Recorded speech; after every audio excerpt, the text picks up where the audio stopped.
ба шабакаи телеграмии мо дохил шавед ва шумо аз аввалинҳо шуда mp3 тарҷумаи маънои қуръонро дастрас мекунед ва ҳамчунин дар викторина озмунҳои мо низ иштирок мекунед.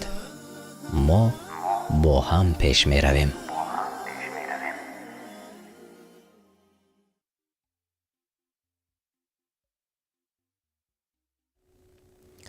ба номи аллоҳи бахшояндаyu меҳрубон. ассалому алайкум ва раҳматуллоҳи ва баракату. тамошобинони азиз, барномаи дониш ва санҷишро барои шумо пешкаш мекунем. моҳи шарифи рамазон барои ҳар яке шумо муборак бошад ва воқеан дар баъзе ҷоҳо айни ҳол вақти ифтор аст ва дар баъзе ҷоҳо тайёрӣ ба ифтор аст.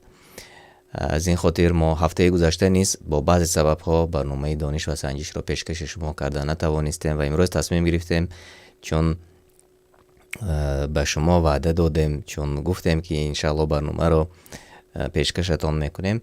аз ин хотир мо кӯшиш кардем як барнома пешниҳоди шумо кунем ва ин лаҳзаҳо шумо геймпинро рӯи экран мебинед. дохил шавед ба бозӣ онҳое ки мехоҳед дар барномаи мо иштирок дошта бошед ва кӯшиш мекунем кӯтоҳ ва бидуни шарҳи зиёд барномаро имрӯз пешкаши шумо гардонем, то ки аксар аз мову шумо шояд дар баъзе минтақаҳо чуноне ки гуфтем ба ифтор ва баъдан ба таровеҳ тайёрӣ мебинем.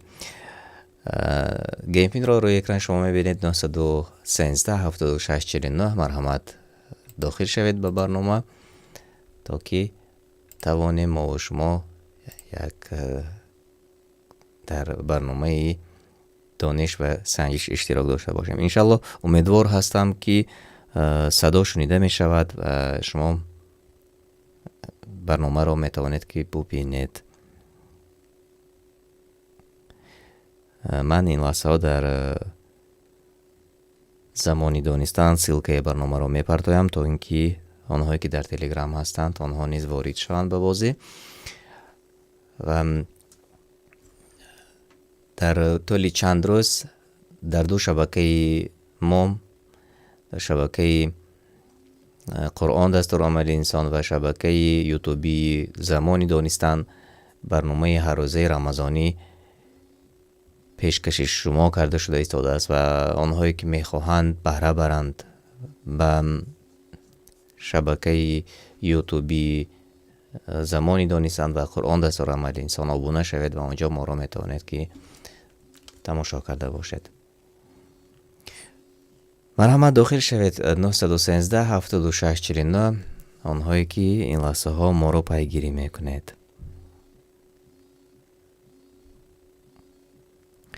хоб, дар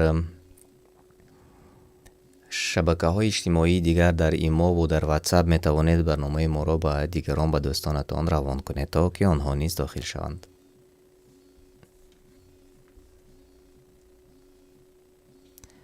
хуб, мо чанд муддат интизор мешавем то онҳое ки бехабар монданд бохабар мешаванд ва ба барнома дохил мешаванд ва баъд аз он иншаалло оғоз мекунем.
خوش آمدید تماشابینان عزیز، آنهایی که این لحظه ها وارد به برنامه ما شدند و زیر نوار لایک مانید تا که نوار رو دیگران تماشا کرده توانند، تا که دیگران نیز به افیری ما پیوست شوند. قسمت اولی برنامه ما کوتاه درباره رمضان است، درباره روزه داشتن است و قسمت دیگرش آیات های قرآن است. از این خاطر ما کوشش میکنیم که خب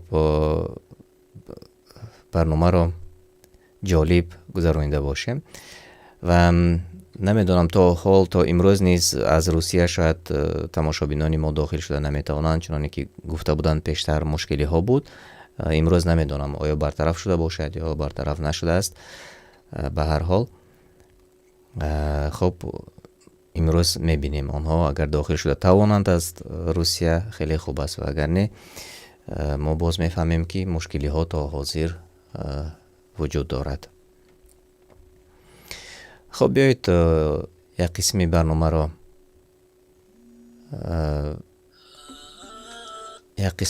را انشاءالله که این لحظه ها پیشکش شما میکنیم و بعدا آنهایی که دیرتر داخل میشوند در قسمتی دیگری برنامه ما داخل میشوند انشاءالله.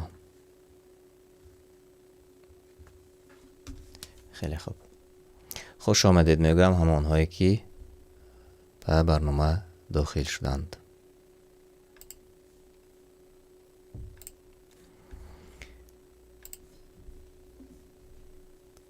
قسم اولی برنامه ما، سوال اول: از کجا میدانیم که رمضان فرض است؟ از قرآن، از سنت، گفته های علما، همه جواب ها درست. کدامش درست است؟ از کجا میدانیم که رمضان فرض است؟ وریانت هایی که شما میبینید در پایان است.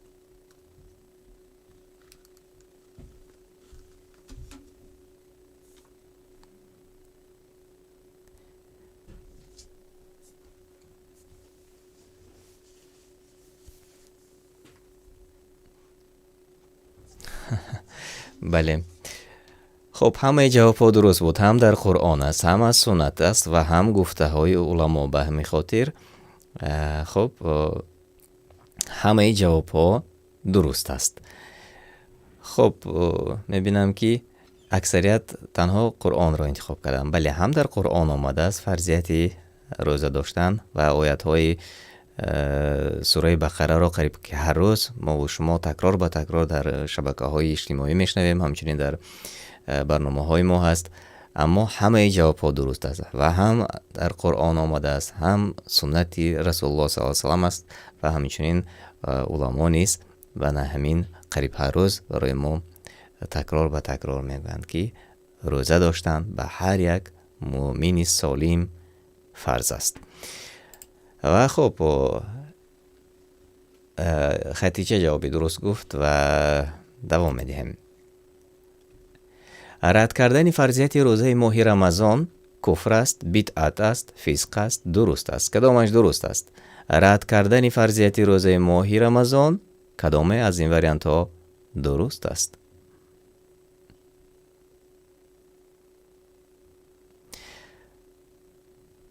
خب الکساندر ماکسیم درست گفتید.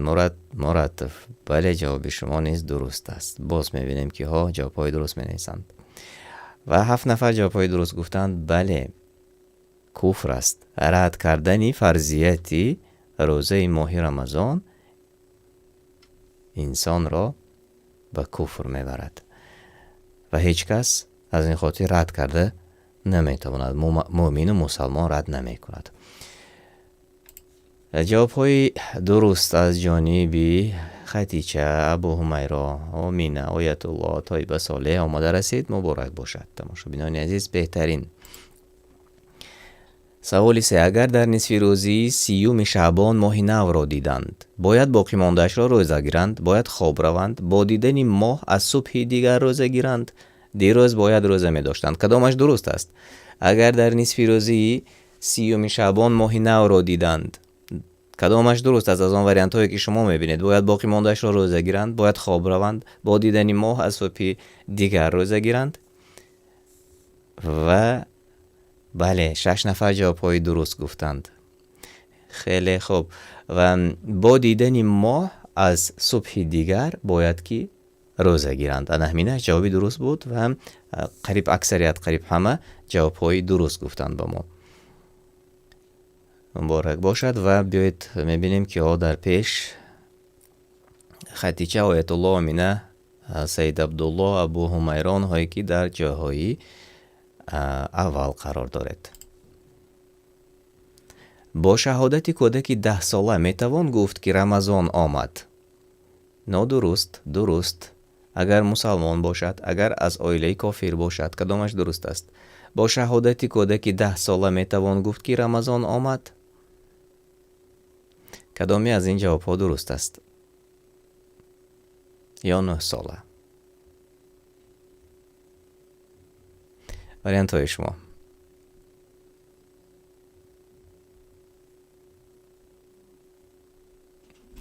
بله 2 نفر تنها جوابی درست گفتند. نه، با شهادت کودکی نابالغ آمدن ماه رمضان نمیتوان گفت. و جواب درست همین وریانت اول، وریانت سرخ بود و همگی 2 نفر جواب های درست گفتند. همچنین در شهرام سمندرف نیز جواب درست گفتند در داخلی چت ما. بیایید میبینیم که او به پیش بر آمدن اکنون. خدیجه ابو همیره آیت الله امینه و سید عبدالله آنهایی که در جایهای اول هستید. سوال های امروزه برنامه ما از درس های اهلی علم گرفته شده است و آن به زبانی تاجیکی ترجمه کرده شده است. بیایید دوام میدیم اکنون. تا سحری رمضان وقتی کم باقی مانده است، یا غسل یا سحری، کدامش افضل است؟ غسل کند، سحری کند، یعنی بعد از همخوابگی در نظر داشته شده است. غسل کند، سحری کند، از هر دو دست کشد، خواب بهتر است. کدامش درست است؟ تا سحری رمضان وقتی کم باقی مانده است برای تناول کردن، یا غسل یا سحری، کدامش افضل تر است؟ یعنی بعدی همخوابگی زن و شوهر. این 30 ثانیه وقت داریم و جوابهای شما. مراد جوابی درست گفتند. عبدالوحید جوابی درست گفتند. علی احمدویچ درست بود. جوابتان بله، سحری کردن افضل تر بود است. اول سحری کردن از آن که غسل کردن افضل تر بود است. و خب 7 نفر اکثریت جوابهای درست گفتند. بیایید اکنون میبینیم که به پیش برآمدند. خدیجه امینه ابو همیره سید عبدالله و آیت الله آنهایی که در جاهای اول هستید. سوال 6. استفاده خمیره دندانشویی بر روزه‌دار ممکن است؟ زبنای پسته. حتمی است، نامطلوب، اجازت اما نکردنش خوب، البته 100% ممکن. کدامش درست است از آن وریانت هایی که شما میبینید؟ استفاده خمیره دندانشویی بر روزه‌دار ممکن است از آن وریانت هایی که شما در پایان میبینید. بله 8 نفر جواب های درست گفتند. اجازت اما نکردنش خوب است. و خب با سوالی آخری قسمتی اولی برنامه میگذاریم.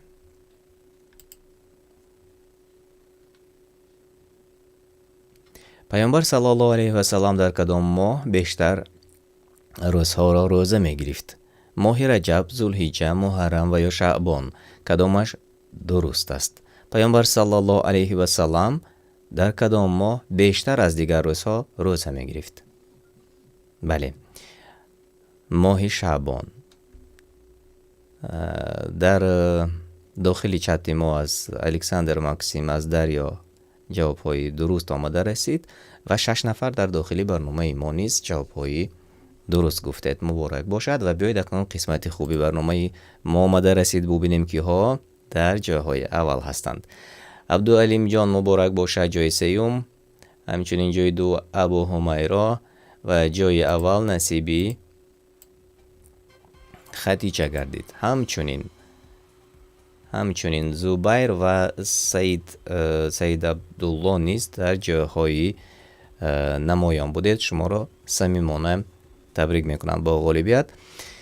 خیلی خوب و بیایید قسمت دیگری برنامه را این لحظه تماشابینان عزیز آماده میکنیم. وقت به نهایت کم است و انشالله من باز کوشش میکنم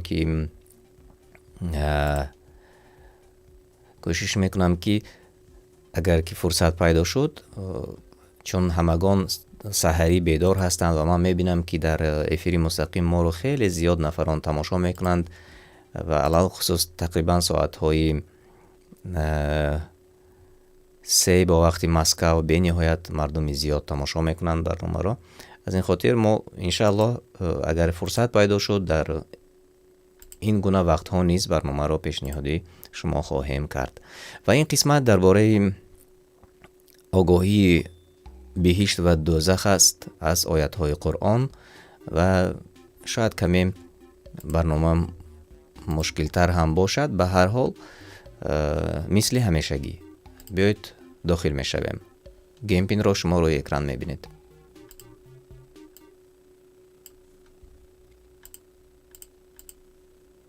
مرحمت داخل شوید.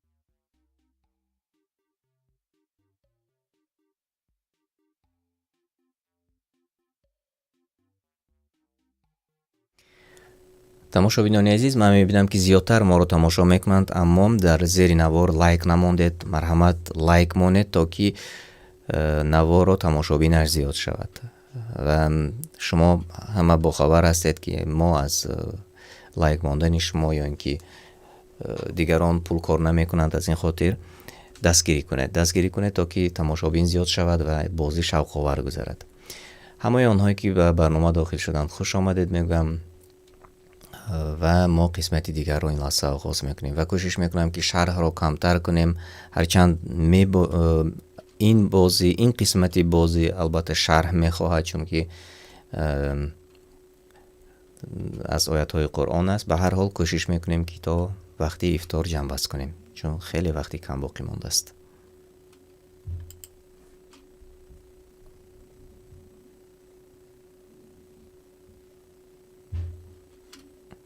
سوال اول: کسی که دین اسلام را انکار میکند وی کیست؟ بدعتچی، خدمتچی، کافر و یا کامل؟ کدامش درست است؟ کسی که دین اسلام را انکار میکند وی کیست؟ دلیل ها در پایان در سوال های دیگر می شود انشاءالله. بله مراد درست گفتید. دریا درست گفتید. بچه دهاتی نیست جوابی درست برای ما دادند. و 16 نفر همگی جواب های درست گفتند. بله کافر می شود. هر کسی که دین اسلام را رد می کند کافر می شده است.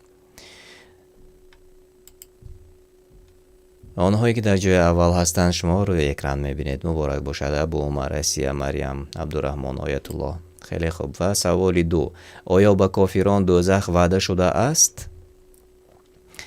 با بعضیشان قطعا وعده شده است. کافران هم آدم کو به ما نامعلوم. کدامش درست است؟ آیا به کافران دوزخ وعده شده است؟ سوال. سوره الزمر و به غیر از این در چندین آیت های دیگر نیست به این مانند آمده است. بله 13 نفر جواب های درست گفتند. قطعا وعده شده است به کافران دوزخ. این از آیت های 71 و 72 سوره زمر آمده است و اکثریت جوابهای درست گفتند.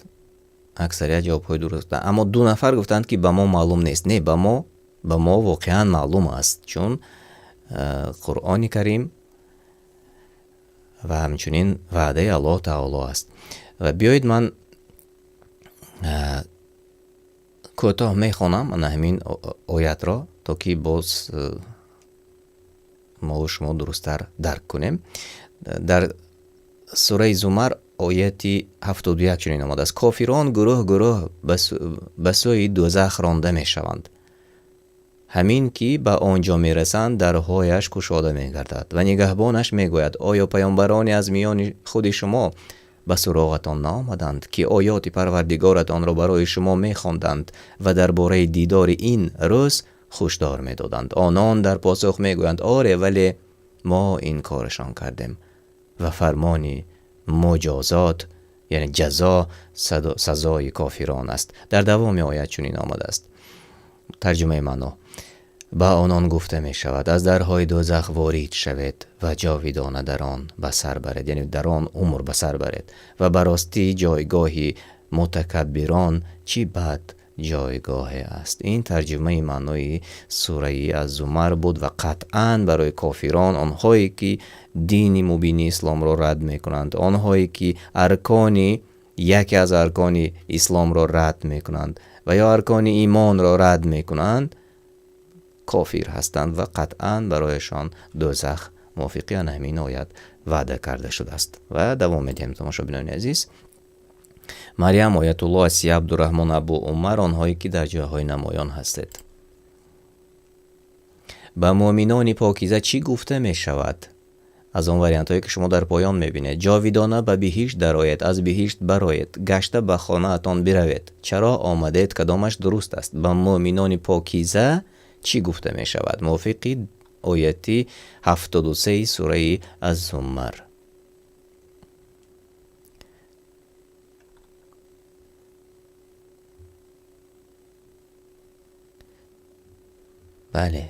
بله جواب های درست آمده رسید. جاویدانه به بهشت درآیید. الله تعالی هر یک از ما و شما را در صف این گونه مؤمنان بگرداند. در ترجمه معنا آیت 73 را میخوانم، دوام میدیم، یعنی همون آیتی که ما نوکک با شما خوانده گذاشتیم همون را دوام میدیم. در دوامش آمده است: و کسانی که به پروردگارشان پروا داشتند، یعنی ترسیدند از پروردگارشان، گروه به سوی بهشت هدایت می شوند، یعنی می درآیند، همین که به آنجا می رسند در حالی که درهای بهشت گشاده شده است. با عزت و احترام وارد می شوند و نگهبانان آنجا، یعنی نگهبانان بهشت، می گویند سلام بر شما باد، خوش آمده جاویدانه به بهشت درآیید.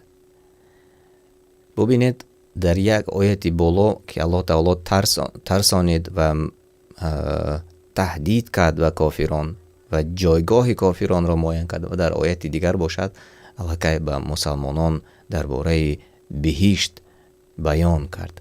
و در بالا چنانی که ما و شما دیدیم، الله تعالی در آیات‌های بالا گفت که ما پیامبران نفرستادیم و امروز به مثل پیامبران رسالت پیامبران را اجرا میکنند، آنهایی که شما را دعوت میکنند به دین مبین اسلام. اما بعضی از ما و شما، بعضی از یار و دوستان ما، بعضی از نزدیکان ما این را انکار میکنند یا قبول نمیکنند، یا اینکه بر ضد آنهایی که دعوت میکنند مبارزه ها میبرند. آیا شما از گفته های الله سبحانه و تعالی نمیترسید؟ ترس ندارید؟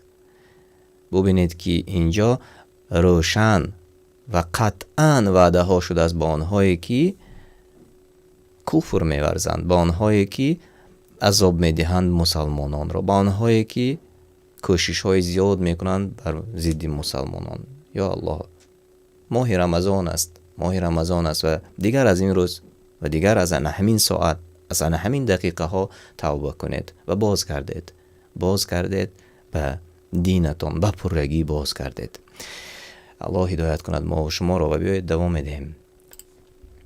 کیا به پیش بر آمدند و میبینیم که کیها در جاهای نمایان هستند. سوالی 4. وقتی که مؤمنان به بهشت می درآیند اولین سخنانشان چیست؟ او طعم کنی، یا اینکه واو میگویند، یا حورانم کجاست، یا الحمدلله. کدامش درست است از آن وریانت هایی که شما میبینید؟ وقتی که مؤمنان به بهشت می درآیند اولین سخنانشان چیست؟ دوام می آید.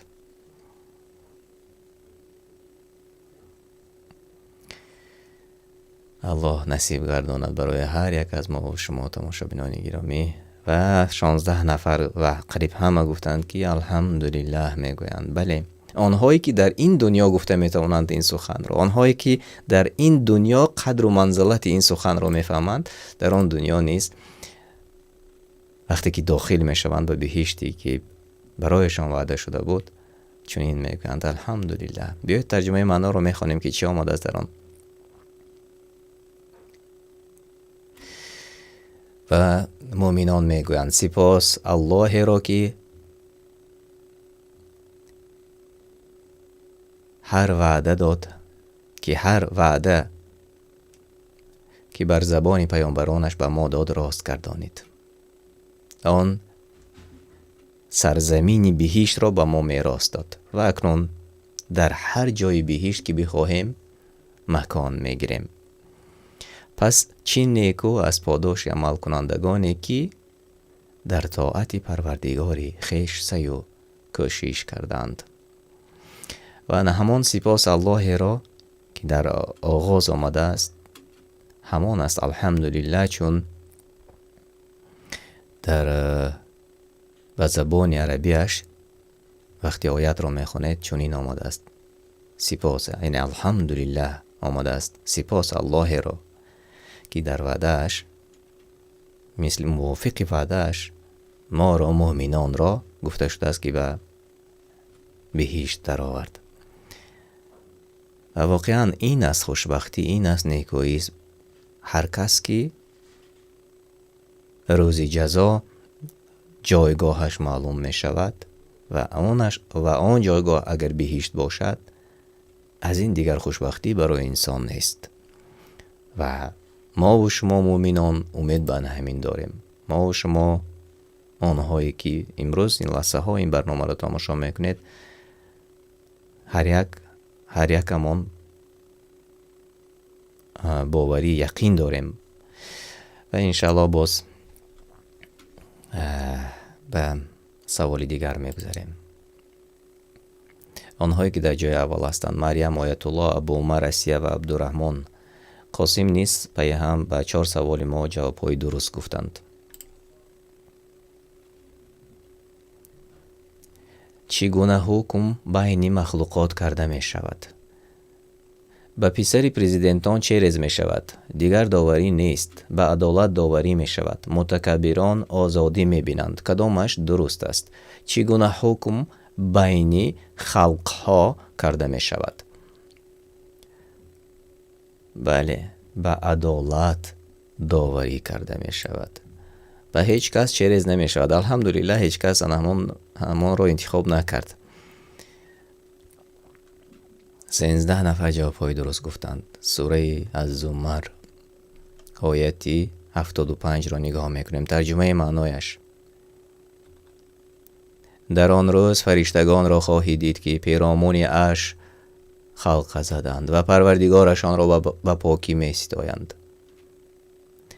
و میان مردم به حق و عدالت داوری خواهد شد و گفته می شود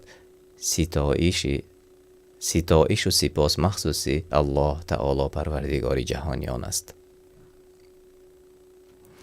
و اکثریت جوابهای درست گفتند و در چت نیز من میبینم که خیلی نفران جوابهای درست برای ما گفتند. مریم، ابو عمر، آیت الله، قاسم، اسیه آنهایی که در جاهای اول هستید.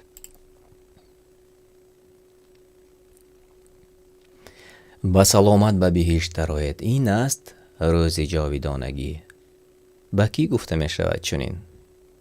به کبر کنندگان، به آنهایی که توبه کنان از الله می ترسند، به فالبینان، به منافقانی که بعضا نماز می خوانند. کدامش درست است؟ ما در این باره کمی پیشتر نیز گفته گذاشتیم تماشابینان عزیز کی است آن خوشبخترین بین آنهایی که روز جزا به دستشان نامه اعمالشان داده می شود و آنها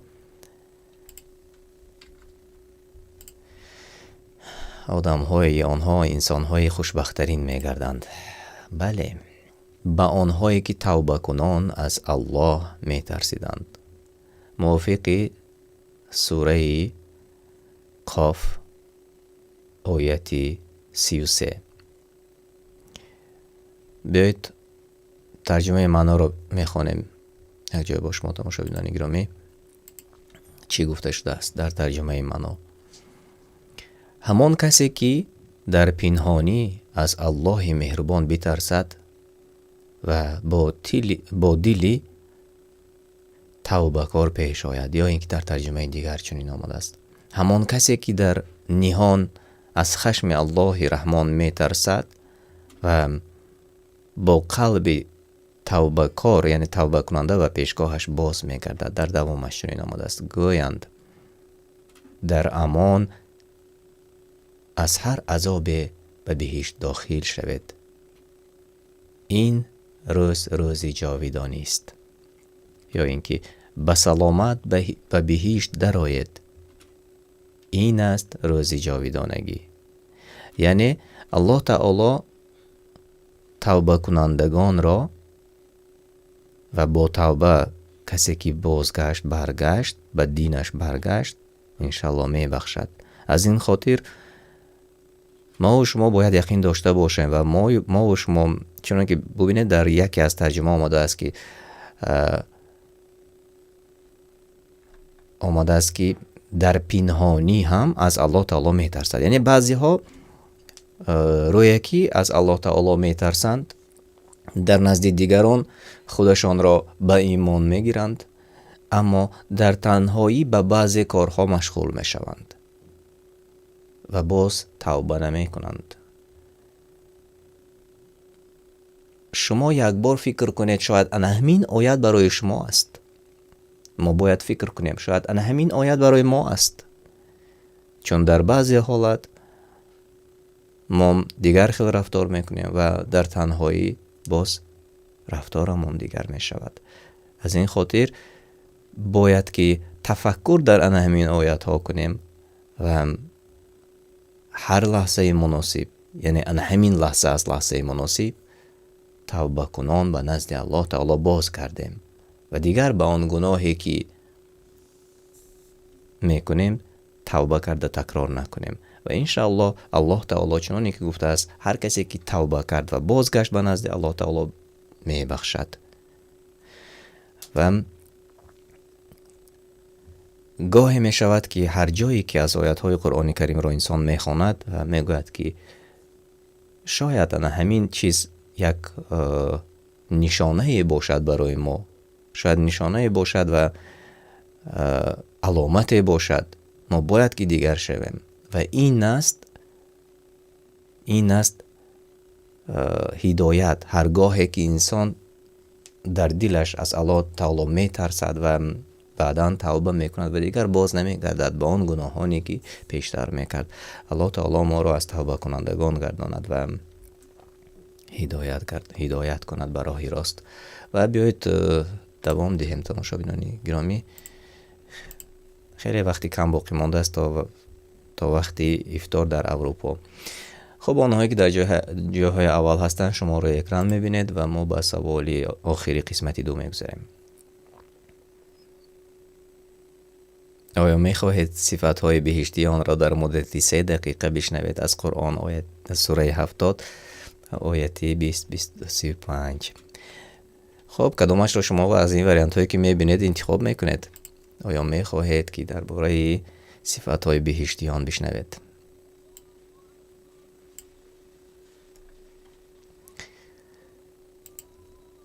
سوره معارج 30 ثانیه وقت داشتیم، کدامش را شما انتخاب میکنید؟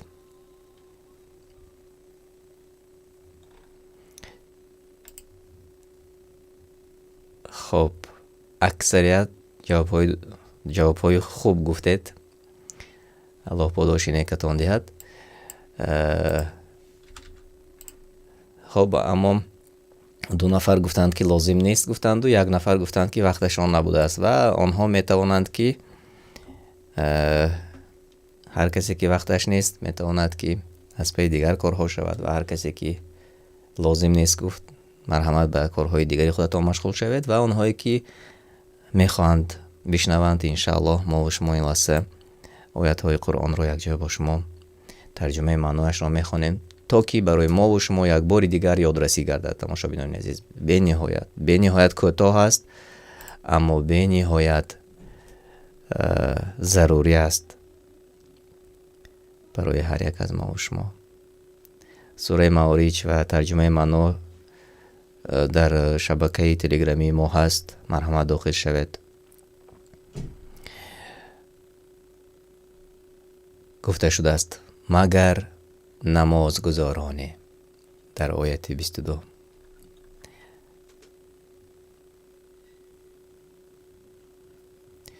و چون من از بالاتر میخوام بخوانم چون آیت های کوتاه است.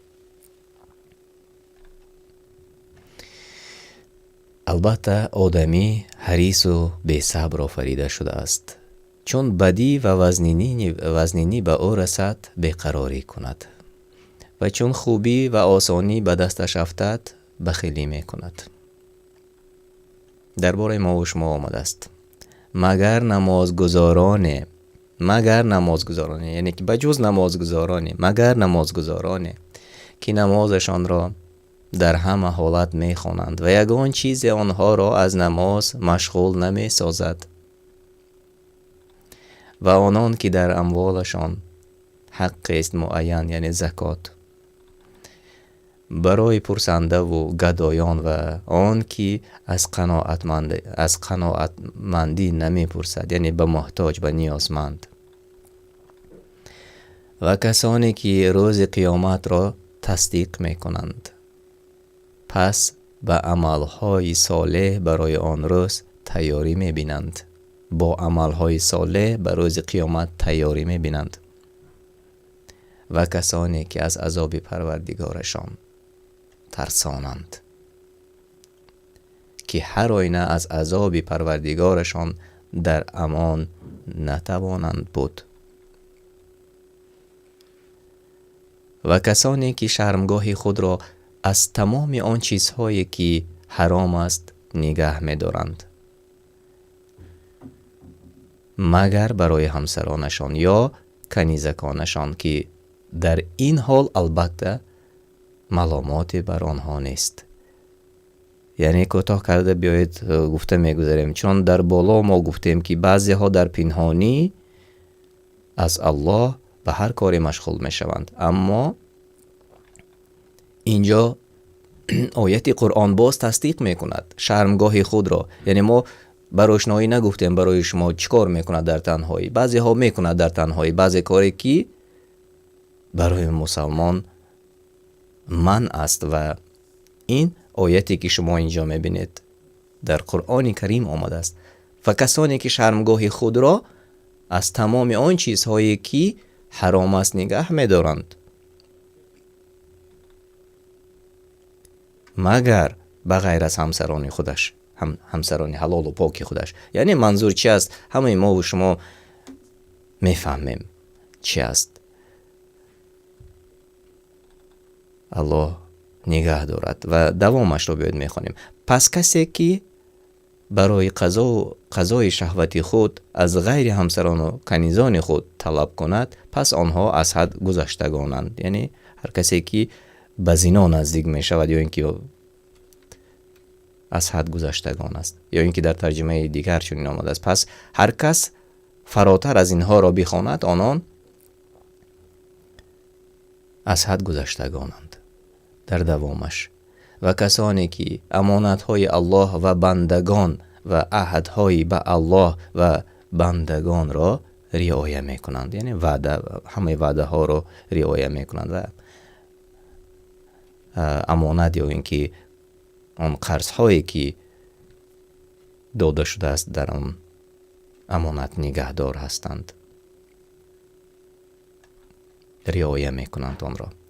و در دوامش و کسانی که شهادت خود را به حق به تغییر و پوشش ادا میکند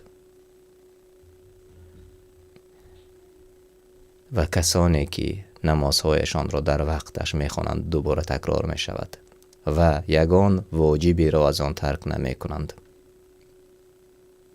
یا اینکه در ترجمه دیگر چنین آمده است و کسانی که بر نمازشان پایداری میکنند. اینهایی که چنین صفتهای بزرگی را دارند جای داده شدند در بهشت‌های گرامی، مکرم و عزیز، معزز. یا اینکه در ترجمه دیگر چنین آمده است اینان در باغ‌های بهشت گرامی داشته می‌شوند.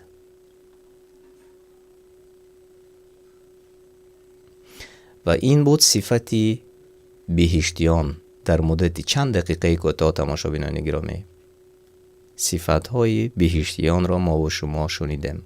هر کسی که نماز می‌خواند، هر کسی که صدقه می‌دهد به کمبغلان، هر کسی که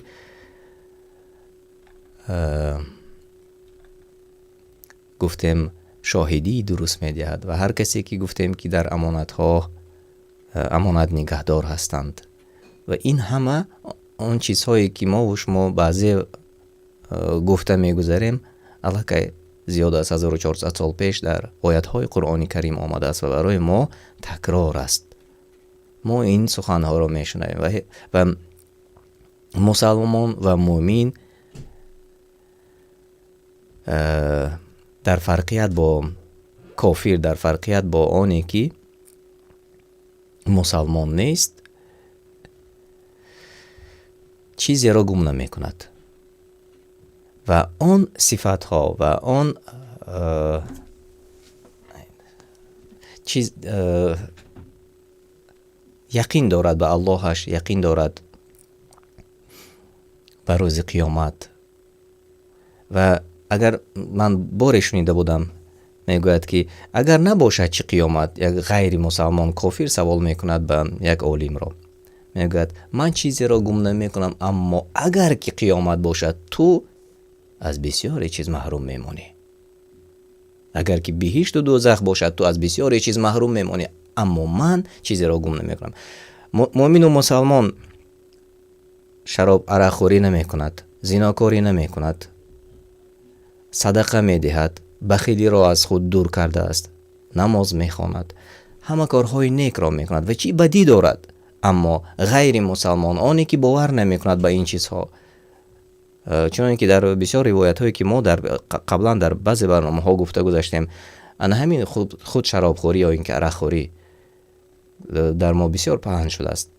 عرق را میخورند و سرشان که ویران شد به زنا میروند. زنا را که کردند یگان فلاکتی دیگر میشود یا یگان چیزی دیگر میشود و کشتار هم میشود، قتل هم میشود.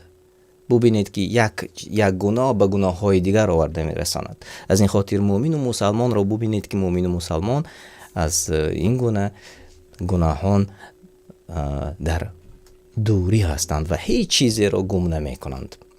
از این خاطر الله تعالی را دعا میکنیم که ما و شما را از هدایت یافتگان، از موفقان بگرداند. و این لحظه وقتی افطاری ما آمده رسید تماشابینان گرامی و اینجا برای من آب و خرمانیز آوردند. من تشکری زیاد میگویم برای هر یک از شما که امروز توانستید وقتی خودتان را به برنامه ما جدا کنید و در برنامه ما اشتراک کنید. اینک بیایید ببینیم که ها به پیش برآمدند و در جاهای نمایان هستند. قاسم عادلیان مبارک باشد جای سیوم، جای دوم آیت الله مبارک باشد و جای اول ابو عمر مبارک باشد. بهترین همچنین عبدالرحمن و مریم نیز در جاهای نمایان بودند. مبارک باشد. و تماشابینان گرامی، من انشاءالله کوشش میکنم که در شبکه دانش و سنجش نیز افیری مستقیم و بعضی برنامه های رمضانی برای شما در آینده در دهه دیگری رمضان پیشنهاد کنم. اما آنهایی که میخواهید در برنامه های ما را شنوید، برنامه ها دایره رمضان است، به شبکه قرآن دستور آمده انسان ابونه شوید و همچنین به شبکه زمانی دانستن. تا واخوری های دیگر خودتان و اطرافیانتان را حفظ کنید. السلام علیکم و رحمت الله و برکاته. تماشابینان گرامی،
بسم الله الرحمن الرحیم.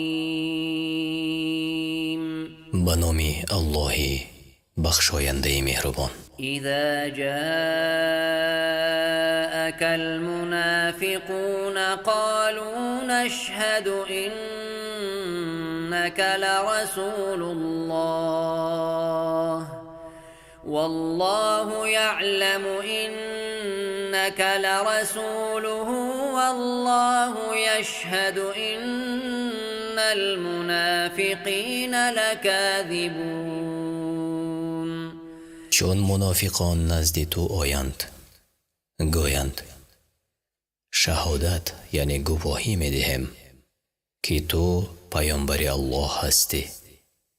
الله می داند که تو پیامبرش هستی و الله شاهدی می دهد که منافقان دروغ گویند. اتخذوا أيمانهم جنة فصدوا عن سبيل الله إنهم ساء ما كانوا يعملون. از سوگندهای خود سپر ساختند و از راه الله باز داشتند و به حقیقت آنچه می کنند ناپسند است. ذلك بأنهم آمنوا ثم كفروا فطبع على قلوبهم فهم لا يفقهون. این به آن سبب است که ایمان آوردند سپس کافر شدند. الله نیز بر دلهاشان مهر نهاد و آنان در نمیابند. وإذا رأيتهم تعجبك أجسامهم وإن يقولوا تسمع لقولهم كأنهم خشب مسندة يحسبون كل صيحة عليهم هم العدو فاحذرهم قاتلهم الله أنا يؤفكون. چون آنها را ببینی تو را از ظاهرشان خوش می آید و چون سخن بگویند به سخنشان گوش می دهی گویا که چوب هایی هستند به دیوار تکیه داده هر آوازی را به زیان خود می پندارند. آنها دشمنانند، از آنها حذر کن خدایشان بکشد به کجا کجرو می شوند. وإذا قيل لهم تعالوا يستغفر لكم رسول الله لووا رؤوسهم ورأيتهم يصدون وهم مستكبرون. چون به آنها گفته شود که بیاید تا پیامبر الله برایتان بخشایش بخواهد سر می پیچند می بینی که روی گردانی و تکبری می کنند. سواء عليهم استغفرت لهم ام لم تستغفر لهم لن يغفر الله لهم إن الله لا يهدي القوم الفاسقين. فرق نکند چی برایشان بخشایش بخواهی چی بخشایش نخواهی الله نخواهد بخشید و خدا مردمی نافرمان را هدایت نمی کند. هم الذين يقولون لا تنفقوا على من عند رسول الله حتى ينفضوا ولله خزائن السماوات والأرض ولكن المنافقين لا يفقهون. اینها همانهایند که میگویند بر اینها که گرد پیامبری الله چیز ندهد تا از گردش پراکنده شوند و حال آن که خزینه های آسمان ها و زمین از آن الله است ولی منافقان نمیفهمند.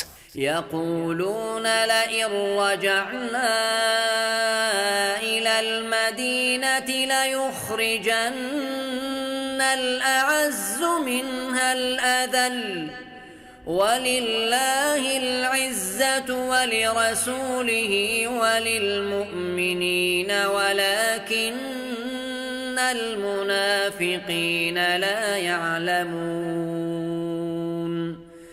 میگویند چون به مدینه باز کردیم صاحبان عزت خوار و ذلیل ها را از آنجا بیرون خواهند کرد. عزت از آن الله و پیامبرش و مؤمنان است ولی منافقان نمیدانند. یا ایها الذین آمنوا لا تلهکم اموالکم ولا اولادکم عن ذکر الله ومن يفعل ذلك فأولئك هم الخاسرون. ای کسانی که ایمان آورده اید مالها و اولادتان شما را از ذکر الله به خود مشغول ندارد که هر کی چونین کند زیانکار است. و انفقوا مما رزقناكم من قبل ان یأتی احدكم الموت فيقول رب لولا أخرتني إلى أجل قريب فأصدق وأكن من الصالحين.